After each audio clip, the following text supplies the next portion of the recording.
नमस्कार दोस्तों।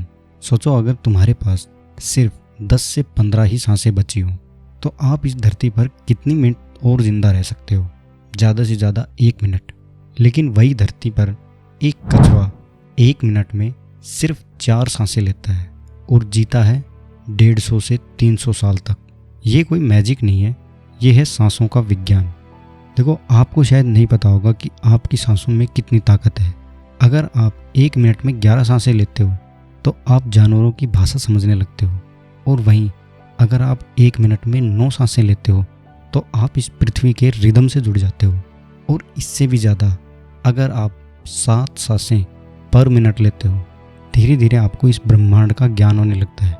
ये कोई हवा में की गई बातें नहीं है, ये है विज्ञान भैरव तंत्र, वो प्राचीन ज्ञान जो भगवान शिव ने खुद माता पार्वती को सिखाया था। देखो, मॉडर्न साइंस भी यही कहता है कि अगर आप 6 ब्रेथ पर मिनट पर चले जाते हो तो आपका पैरा नर्वस सिस्टम एक्टिवेट हो जाता है। मतलब no stress, no anxiety, no high BP, बस प्योर कामनेस और डीप क्लियरिटी। जब माता पार्वती ने भगवान शिव से ये पूछा कि हे प्रभु, योग का सत्य क्या है, तो भगवान शिव मुस्कुराए और बोले कि मेरी सांसों को समझो पार्वती। वहीं से सब शुरू होता है, यहीं से जन्म हुआ है विज्ञान भैरव तंत्र की उन 112 विधियों का। और उन 112 विधियों में सबसे पहली विधि है सांसों का विज्ञान, ब्रेथ अवेकनिंग। आपने ये तो महसूस किया होगा कि गुस्से में आपकी सांसें तेज हो जाती हैं, लेकिन जब आप शांत होते हैं तो आपकी सांसें धीमी और गहरी होती हैं।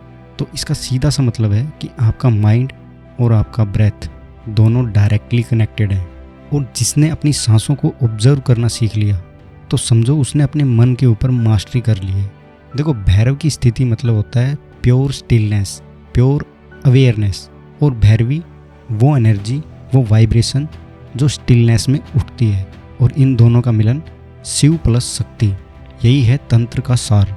Stillness plus energy is equal to true awareness. देखो, मैं आपको एक छोटी सी प्रैक्टिस बताता हूँ, तो आप उस प्रैक्टिस को रोज़ करें। बहुत ही सिंपल है, इसमें ज़्यादा कुछ आपको करना नहीं है।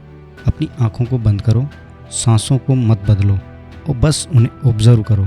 जब आप सांस लेते हो और जब आप सांस छोड़ते हो तो उन दोनों के बीच में एक माइक्रो पॉज आता है, वही पॉज जहाँ पर साइलेंस भी बोलता है। बस आपको उसी पर ध्यान देना है। अगर तुम सिर्फ रोज़ाना 5 मिनट इस पॉज को ऑब्जर्व करोगे तो आपकी ओवर थिंकिंग डिसॉल्व हो जाएगी, आपका स्ट्रेस गायब हो जाएगा, आपका माइंड बन जाएगा एक ब्लैंक कैनवास, बिल्कुल खाली पेपर की तरह, जिसके ऊपर तुम नई रियलिटी लिख सकते हो। और यही भगवान शिव कहते हैं कि मैं कहीं बाहर नहीं हूँ, मैं उसी खाली स्पेस, उसी खालीपन में हूँ जिसे तुम कभी नोटिस नहीं करते। तो अब वक्त है आपके पास कि आप अपनी सांसों पर ध्यान दें, भैरव बने और भैरवी ऊर्जा को अनुभव करें। इस वीडियो में बस इतना ही, मिलते हैं नेक्स्ट वीडियो में। तब तक के लिए धन्यवाद। जय हिंद।